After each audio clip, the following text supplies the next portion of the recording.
Hey guys, so after deciding to go a different route, I ended up getting hooked up on a big, huge, like hundreds of hectares, hundreds of acres of land that they could be utilizing to a huge amount. You don't have to go deep into it to figure that out. They do all outskirts stuff no matter what.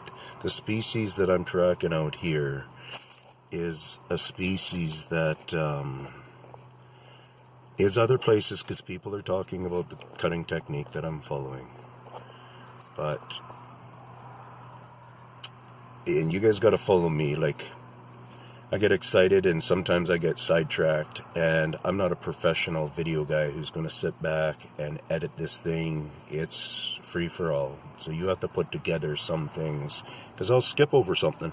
I'll be talking about something and I might skip over, like right now I'm thinking about getting my comb.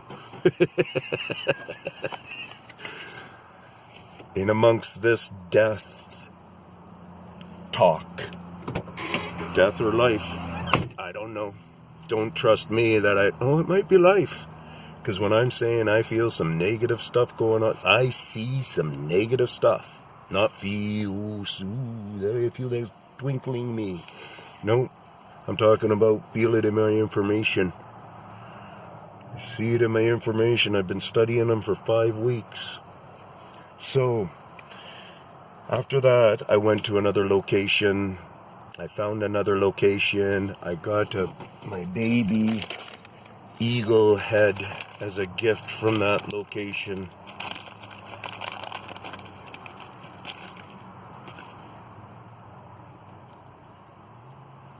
Still in the same condition. A little bit of the stuff still hanging on it, the meaty goods and stuff. They have a relationship with the eagle in a way that is pretty phenomenal. And I'm just realizing something. That is me. People who have seen them. What do we see many times? We see black eye here, and a shape that is not far off from this. That is so interesting.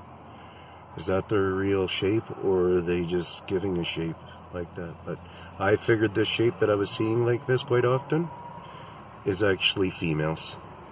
So, and I'm sticking with that's the shape that I many times see out there in the bush.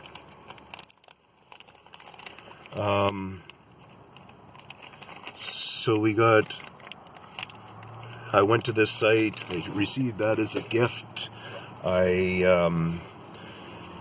There's a whole story there. There's a story behind every point I make, pretty much, okay? So that's part of the reason why I run off. I start to, am I telling a story, I guess?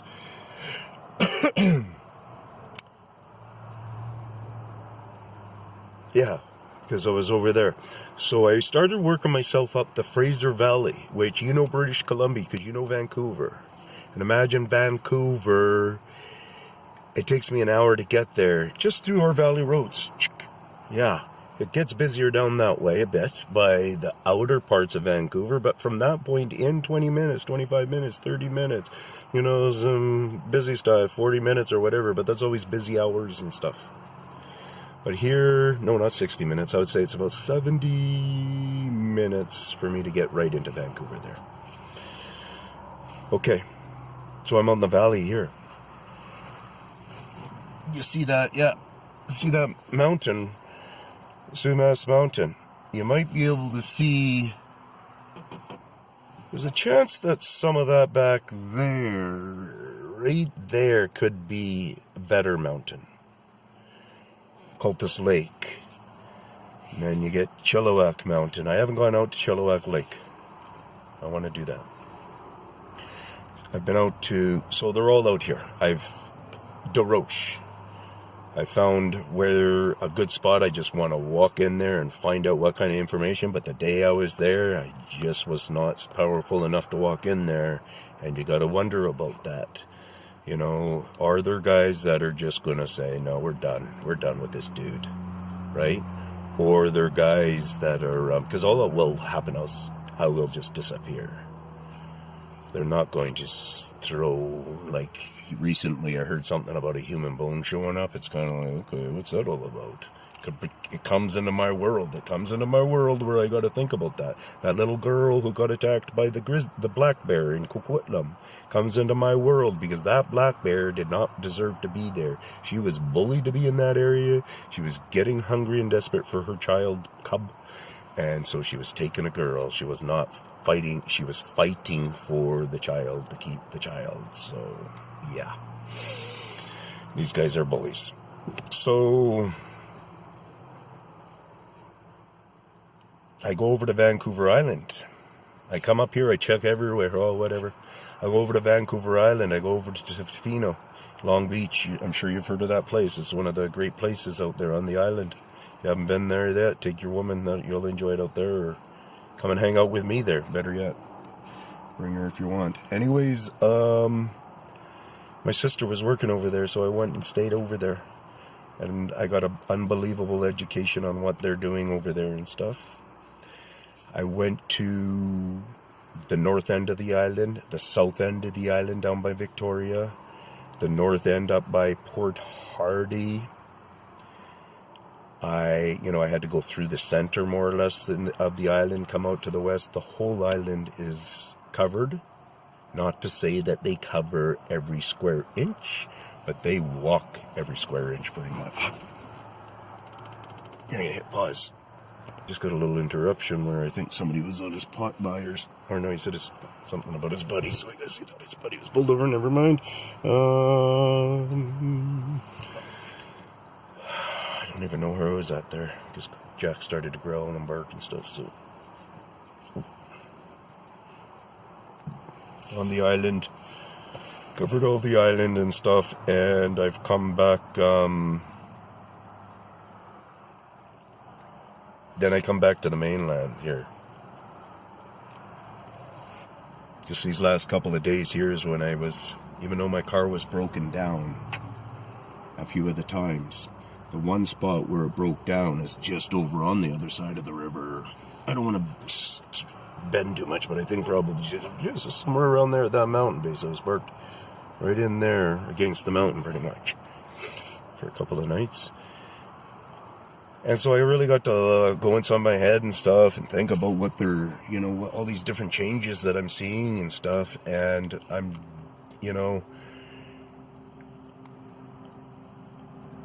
okay, where do I want to go with this? So basically what I'm saying is smart people, there's a cutting technique that's happening. They can kill a tree. They somehow, I believe, are able to feed the trees. I really do. I don't understand it. Our trees are still growing. That's part of the difference that I can tell, is they're still growing during our winter season. And they're manipulating the trees still. Like, I've been at a few spots where I'm stopping and I'm thinking where the snow is and stuff, and I'm going, how the hell? Like, I just don't get it. Like, I would figure what the manipulation that I'm seeing in that tree is, it would take a bigger being than the little ones, because there's tons of something little. I see claw marks that are so fine and little all over things and stuff, and they're not, you don't understand that. You don't see them. Like, somebody could go up there and pull off all the vines, clean all the vine off perfect. You know how they can leave some trails behind and stuff? Nothing in similarity to that. Totally two different worlds. So I know what I'm talking about, man. This is like, we lost a huge forest. Remember Canada? We lost that huge forest to the pine beetles. Huge forest, because we snooze too much about thinking about a plan. These guys might be killing our trees. They might be. They can. They do. They do other growing. They're doing a farming cycle and stuff. Might be just a certain species or something where I see the major devastation. Start watching my videos, please. I don't, I'll come up with some other stuff to try to say, but I'm really saying, man, I don't mind hanging out with a team. I don't mind hanging out with a team. Come on, let's get it together, eh? We just got to